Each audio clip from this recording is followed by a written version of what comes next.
जैन धर्म में कर्म बंधन का प्रोसेस एक बहुत ही सिस्टमैटिक और डीप कॉन्सेप्ट है। यह बताता है कि कैसे कर्म पार्टिकल्स, जो मैटर का ही एक सूक्ष्म रूप है और जो पूरे यूनिवर्स में फैले हुए हैं, आकर आत्मा से जुड़ जाते हैं और सुख दुख, जन्म मरण और अनगिनत पुनर्जन्मों के माध्यम से उसकी यात्रा को प्रभावित करते हैं। इससे पहले कि कर्म आत्मा से बंधे, आत्मा की ओर कर्म कणों का इन्फ्लक्स या प्रवाह होता है, उसे ही आश्रव कहते हैं। यह इन्फ्लक्स तब होता है जब भी हम कुछ सोचते हैं, बोलते हैं या करते हैं, या फिर जब हमारी आत्मा बाहरी दुनिया के साथ इंटरैक्ट करती है, राग, द्वेष, क्रोध, मान, माया और लोभ जैसे पैशंस यानी कषाय के प्रभाव में। एक बार जब कर्म पार्टिकल्स कषाय युक्त आत्मा के पास आते हैं तो वे उससे चिपक जाते हैं और कार्बन शरीर का निर्माण करते हैं। आइए इसको एक एग्जाम्पल से समझते हैं।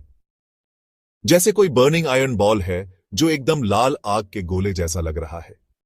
उसको पानी में डाल दिया तो उस गोले में वाइब्रेशंस यानी स्पंदन होंगे और उसके अंदर पानी चारों तरफ से एंटर करेगा, किसी एक डायरेक्शन से नहीं।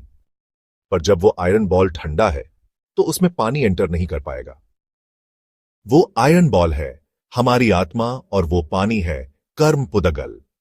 वैसे ही जब हमारी आत्मा कषाय में तपती है तो उसके फ्रीक्वेंसी के हिसाब से इस कार्बन शरीर का टेम्परेचर कम ज्यादा होता है और उसी रेशियो में, उसी लेवल में कर्म पार्टिकल्स चारों ओर से आकर आत्मा से चिपक जाते हैं।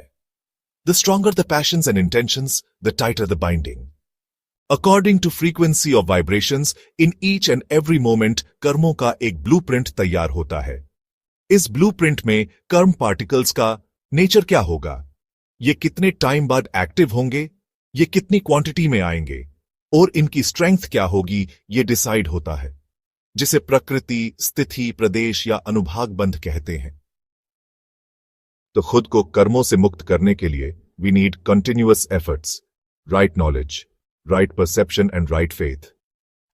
As our actions shape our future, let's make our own karmic future and keep moving forward on the path of liberation.